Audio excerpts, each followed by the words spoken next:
Talvez assim como eu, tu tenha acompanhado a incrível saga da editora JBC para lançar Akira no Brasil.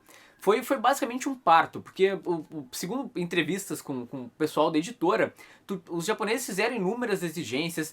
Basicamente tudo que tu tem aqui nessa versão de Akira foi exigência dos japoneses, sabe? Tudo que tu achar estranho, seja um texto não traduzido, seja uma página meio que aparentemente descolada, é tudo a exigência dos japoneses. Mas saiu, sim, depois de 2 anos do anúncio da editora, saiu aqui no Brasil com essa capa bacana, né? Com essa sobrecapa. Eu curti demais essa edição e devorei basicamente quando eu parei para ler. Provavelmente tu já ouviu falar de Akira, é aquele tipo de mangá que todo leitor de quadrinhos sabe que é genial, é um clássico, uma coisa que todo mundo tinha que ler, mas pouquíssimos conseguiram ler porque ele só saiu uma vez no Brasil, lá na década de 90, pela editora Globo, sendo que era uma versão colorida, com leitura ocidental. Então essa é a primeira vez que a gente tem a versão roots de Akira publicada no Brasil, em preto e branco e leitura ao contrário, né, vamos dizer assim. Akira foi publicado entre 1982 até 1990 no Japão, e no Brasil a JBC vai publicar todas as edições em 6 volumes, e eles pretendem fazer isso de forma semestral, mas aí depende de aprovação do Japão e tudo mais. Tomara que saia com uma periodicidade bacana. No caso, eu não conheci o Akira pelo mangá. Eu fui assistir a animação, que saiu em 1988, que também tu já deve conhecer, é um clássico do cinema, até dá pra dizer assim. E é bizarro, sabe? Eu reassisti ela na semana passada, e mesmo assistindo hoje, em 2017, ela ainda parece atual, sabe? Algo feito há 20 e poucos anos, 20 e poucos? É 29 anos. Sim, Akira é um ano mais velho do que eu, veja só. Eu cheguei a fazer uma pesquisa sobre a animação de Akira, pesquisei os detalhes técnicos e tudo mais, por que foi tão revolucionário quando saiu, por que foi um marco. Mas é muita informação, é muita coisa. Na verdade, eu vou te recomendar que assista um documentário da época de quando Akira foi produzido, em 6 partes, tem no YouTube. Eu vou deixar aqui na descrição do vídeo, então procura dar uma olhada. Mas, assim, foi uma revolução principalmente da parte do aspecto técnico. A quantidade de cores era absurda, a quantidade de quadros por segundo da animação de Akira é bizarra. A forma de que eles dublaram também foi diferente, foi a primeira animação japonesa onde a dublagem foi feita antes da produção da animação, então tu tinha como sincronizar o lábio dos personagens com a fala, então isso era algo realmente muito diferente. E o mais importante de tudo, foi feito à mão.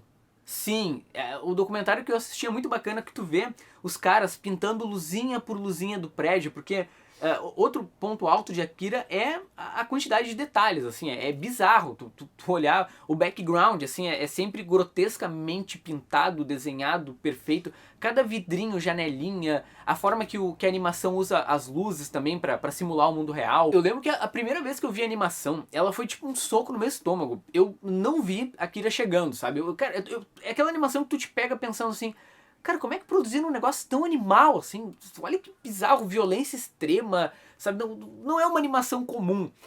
Inclusive, tanto o mangá quanto a animação de Akira serviram muito para popularizar os mangás e as animações japonesas para fora do Japão, sabe? Por exemplo, o primeiro mangá na prática publicado no Brasil foi o Lobo Solitário, mas logo depois veio Akira. Então, tanto no Brasil até quanto nos Estados Unidos, tá entre os primeiros mangás publicados. Por isso que quando saiu nos Estados Unidos originalmente, foi naquela versão com a leitura ocidental e colorida, porque os caras pensavam que, isso aqui é mangá, eu vou tentar deixar mais americanizado possível pro público não sofrer um impacto muito grande. E essa foi inclusive a versão que veio aqui pro Brasil pela Globo, né? Uma versão baseada na versão que saiu pela Marvel nos Estados Unidos, né? Uma versão ocidentalizada de Akira. Eu acredito que muito desse sucesso absurdo do Akira nos Estados Unidos foi por conta, primeiro, da ascensão do gênero cyberpunk da época, né, do final dos anos 80, e também muito porque ele trabalhava aquela paranoia da era nuclear, e também eu acho que o público americano, ele tava a fim de ler umas coisas diferentes, sabe? Porque, pô,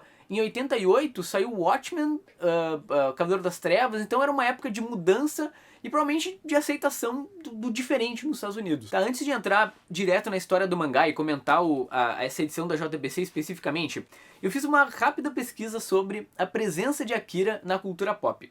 Olha que absurdo.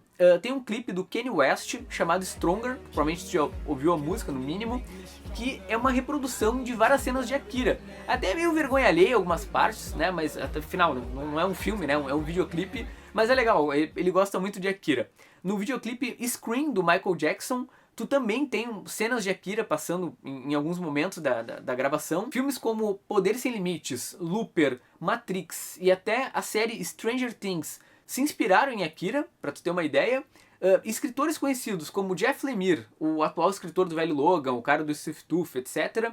E o Masashi Kishimoto, o autor do Naruto, também pegaram muita influência do Akira. Enfim, por tudo isso que eu comentei, eu acho que tu já tá afim de ler Akira, porque é realmente, acho que dá pra dizer que é aquele clássico obrigatório. Sim, isso realmente é um clássico obrigatório. E lendo o mangá nos dias de hoje, eu acho que ele tem o mesmo efeito que a animação, sabe? Ele não parece que foi feito em 1982. Ele parece um mangá que, sei lá, foi escrito ontem. Também não tanto assim, mas enfim, tu entendeu o que eu quero dizer. Na trama, a gente tem uma Neo Tóquio de 2019, logo após uma terceira guerra mundial. Explodiu uma bomba lá, aparentemente, e a sociedade entrou em colapso, assim, sabe? Tu tem... O ensino tá um lixo, as ruas são todas pichadas, destruídas, é um cenário, assim, terrível. As crianças usam drogas, dá pra ver que nada funciona naquele lugar. E na história tu vai acompanhar uma gangue de motociclistas barra adolescentes barra delinquentes que acabam descobrindo um projeto secreto do governo. Eles encontram uma criança azul com uma aparência meio envelhecida e com o número 26 na mão. E nisso um deles acaba ganhando poderes paranormais e aí vai ler a história porque é realmente muito bacana. Primeiro ponto, eu acho que algo legal em Akira é a quantidade de elementos que ele tem na história para chamar a atenção do leitor. Tu tem toda essa situação de uma terceira guerra mundial, de uma Neo Tóquio, de uma sociedade entrando em colapso, que já é bacana de acompanhar, mas aí tu coloca elementos como crianças paranormais, um projeto secreto do governo, teoria da conspiração, adolescentes inconsequentes, e tudo isso é contado numa história que não tem limite, sabe? Tu tem cenas de violência, estupro, selvageria. Também é bacana que os personagens, eles não têm assim uma moral definida, eles não são movidos por, vou fazer o bem. Não, o Kaneda, por exemplo, que eu acho que é o mais perto que a gente tem de um personagem principal, que o cara que tem a moto maneira, vermelha, que provavelmente tu já viu em todos os lugares, ele é um delinquente, sabe? Ele tá ali, ele não tá motivado pra fazer alguma coisa boa, ele quer ajudar, aparentemente, o amigo dele, é isso. E se tu nunca leu Akira na tua vida, provavelmente tu vai te espantar com o nível de detalhes que tem nas páginas desse mangá. Principalmente se tu for ver as cidades, assim, no geral, é tudo, parece uma foto. E ele é considerado um mangá hiperrealista e é muito legal também como o Katsuhiro Otomo, ele consegue colocar uma movimentação absurda nas cenas de ação. Ele usa uma linguagem mais cinematográfica com os quadros widescreen, né? Quando tu tem um retângulo e o quadro enche a página. Então é um ritmo bem cinematográfico, sendo que isso é uma tendência que só foi aparecer, por exemplo, nos Estados Unidos lá no final dos anos 90, com a Authority do Warren Ellis, lá com aqueles desenhos do Brian Hitch mais cinematográficos. Sendo que vários historiadores dos quadrinhos dizem que essa tendência acabou surgindo por influência de obras como Akira. Sim, então mais um ponto pro Akira. Enfim, esse é só o primeiro volume, então até é meio estranho de comentar um mangá que eu já vi em animação, então eu tenho mais ou menos uma noção do que vai acontecer mais pra frente. Mas é um mangá que num primeiro volume te levanta muito mais dúvidas do que te dá respostas. Quem são essas crianças paranormais? O que vai acontecer com o Tetsui? Qual vai ser a próxima cagada que o Kaneda vai fazer? Tem várias perguntas. O que o governo tá fazendo? O que é esse projeto secreto? Sendo que eu já dei uma pesquisada e eu vi que a história da animação não é igual à do mangá. Até porque o mangá tem mais de 2.000 e poucas páginas.